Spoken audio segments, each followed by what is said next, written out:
श्रीमद कुंज विहारे नमः। श्री स्वामी हरिदासो विजय तीर्थराम। एक समय देवर्षि नारद ने बड़ी भारी तपस्या की। इंद्रदेव चिंतित हो उठे। भोगी सबसे पहले चिंतित होता है कि कहीं मेरे भोग न छिन जाएं। सो उन्होंने अप्सराओं को देवर्षि की तपस्या भंग करने भेजा, परंतु असफल रही वे। इसके बाद भेजा कामदेव को। कामदेव ने भी पुष्प धनवा की प्रत्यंचा खींच मर्मस्थल पर बाण मारा, परंतु जिसके प्राण श्री हरि के श्री चरणों का ध्यान करते हों उसे देह की सुधि कहां। मर्मस्थल में तो विराज रहे थे श्री हरि ही। हारना पड़ा कामदेव को। देवर्षि के चरणों में नतमस्तक हो गया। देवर्षि की समाधि टूटी। देखा है ये कामदेव मेरे चरणों में गिरा हुआ है। समझ गए कि क्या हुआ होगा। दोनों हाथ बढ़ाकर उठाया कामदेव को और कह दिया कि जाओ, वापस जाओ तुम। असफल कामदेव मस्तक झुकाकर चला गया। अपनी हार पर झुंझलाता व्यथित हार गया कामदेव देवर्षि से। और उधर देवर्षि का सिर शनैः शनैः अपनी क्षमता पर प्रसन्न होते हुए उठ रहा है। असंभव को संभव कर दिया। कामदेव पराजय हुई तेरी माया के प्रभाव से परे हूं मैं। त्रिदेव के अतिरिक्त और ऐसा कौन है जो तुझे परास्त करे। और आज तू पराजित हुआ एक अकिंचन तपस्वी से। दिव्य तेज से देह दमक रही थी देवर्षि की, किंतु इसके साथ ही देवर्षि नारद के मुख पर अभिमान की चमक भी देखी जा सकती है। देवर्षि नारद चल पड़े और जाकर त्रिदेव के दर्शन किए। श्रीमन्नारायण से भला भक्त का हाल छुप कैसे सकता है।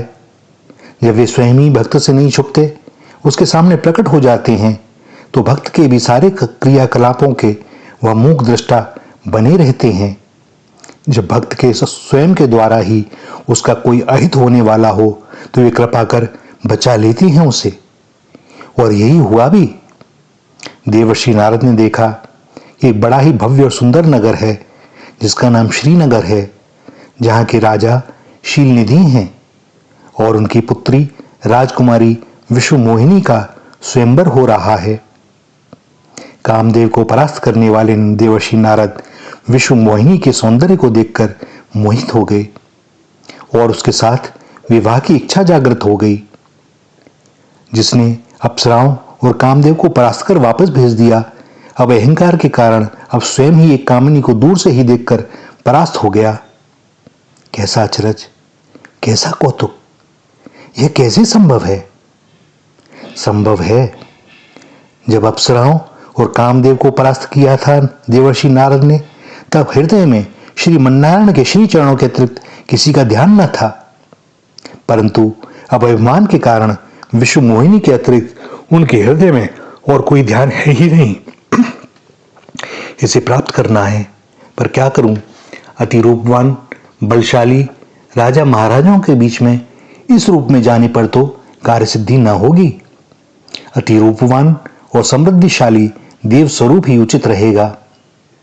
स्मरण हुआ आया देवर्षि नारद को श्रीमन्नारायण का। क्या वे अपने भक्त की इच्छा पूर्ति में सहयोग ना देंगे। निश्चय ही देंगे। उन्हें भक्तों की सेवा से अधिक कुछ प्रिय भी तो नहीं।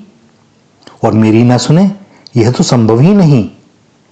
उनके अतिरिक्त इस कार्य में अन्य कोई सहयोग भी तो नहीं दे सकता।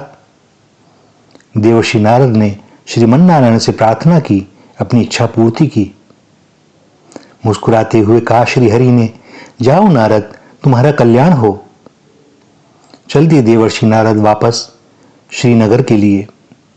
श्री हरि ने इच्छित वर दे ही तो दिया कि जाओ नारद, तुम्हारा कल्याण हो। श्री हरि बड़े भक्तवत्सल हैं। क्षण भर भी तो न लगाया उन्होंने। आहा, कैसे करुणा निधान है, कैसे कृपालु। स्वयंवर में नारद जी पहुंचे और एक सिंहासन पर विराजे, पर यह क्या। वरमाला लिए हुए विश्वमोहिनी उन्हें देखकर तनिक भयभीत सी आगे बढ़ गई और दर्शक दीर्घा में बैठे श्री महादेव के दो गण उन्हें देखकर हंस रहे हैं। निश्चय ही कुछ अघटन घटा है, परंतु क्या? सामने ही एक मणिजनित प्रस्तर खंड पर दृष्टि पड़ी। हे प्रभु, यह क्या? देह इतनी सुंदर और मुख वानर का। उठ खड़े हुए देवर्षि नारद तमतमा गए क्रोध से। मेरा ऐसा अपमान श्रीमन्नारायण ने किया, मुझे उपास का पात्र बनाया। क्यों? अरे, ये श्रीमन्नारायण भी तो यहां ही बैठे हुए हैं, और यह देखो, विश्व मोहिनी ने उनके गले में वरमाला डाल दी है। ओह, अब समझा, श्रीमन्नारायण को विश्व मोहिनी से विवाह करना था, इसीलिए ही मुझे यह रूप दिया। छला है मुझे नारायण ने। और श्रीमन्नारायण मुस्कुरा रहे हैं देवर्षि नारद को देखकर। देवर्षि नारद जल रहे हैं अपमान की ज्वाला में। क्रोधावेश में श्री हरि को श्राप दिया कि मुझे आपने वानर बनाया, तो इन्हीं वानरों की आपको मनुष्य अवतार में सहायता लेनी होगी, और जिस प्रकार आप पत्नी मिलने में मेरे दुख का कारण बने हैं, आपको भी अपनी पत्नी का वियोग सहना होगा। श्री हरि विश्व मोहिनी के साथ मुस्कुराते हुए देवर्षि नारद के पास आ रहे हैं। उनकी मधुर मुस्कान से देवर्षि के क्रोध की अग्नि शांत होने लगी है। श्री हरि ने देवर्षि के मस्तक पर हाथ रखा। अब सुधाई देवर्षि नारद को। राज्यसभा का, नगर का लोप हो रहा है। विश्व मोहिनी ने अपना स्वरूप समेट लिया है। कोई कोलाहल नहीं, कोई दृश्य नहीं, केवल देवर्षि नारद और श्री हरि। नारद, तुम विश्व मोहिनी को नहीं अपना सकते, वह तो मेरी माया है।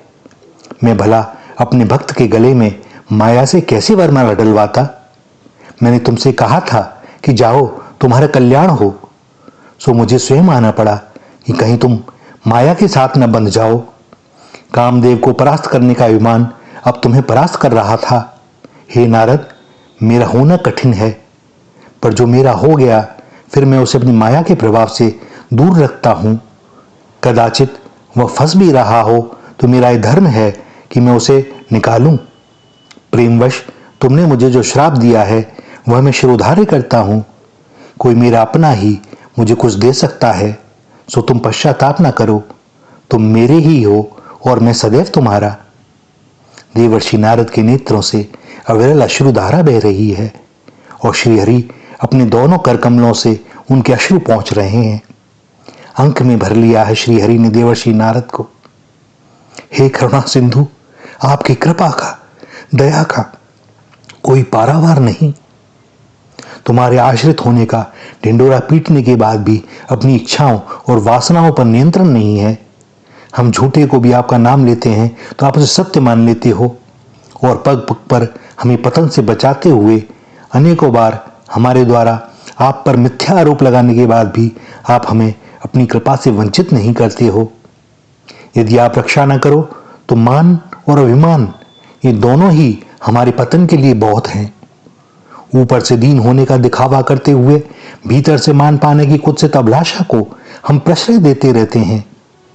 लोग हमारे छलावे में आकर हमें मान देने लगते हैं, और बाद में हमें स्वयं प्रतीत होने लगता है कि हमें तो यह मान प्रतिष्ठा मिलनी ही चाहिए। हम लायक हैं तो क्यों नहीं मिलनी चाहिए? और ऊपर से कहते हैं कि मैं तो नहीं चाहता, फिर भी मिल रही है तो यह श्री हरि की ही इच्छा होगी, सो मुझे स्वीकार करनी ही चाहिए। और यही मान प्रकारांतर में अभिमान में परिणित हो जाता है, और हम विश्व मोहिनी के चक्कर में पड़ जाते हैं।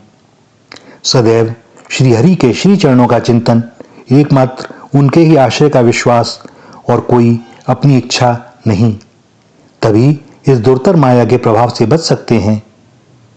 मैं राजी तेरी रजा में, हे नाथ, मैं जो चाहता हूं वह ना हो, बल्कि आप जो चाहते हैं वह हो। हे नाथ, कृपा रखना। ऐसे ही श्री राधा, श्री राधा, श्री राधा।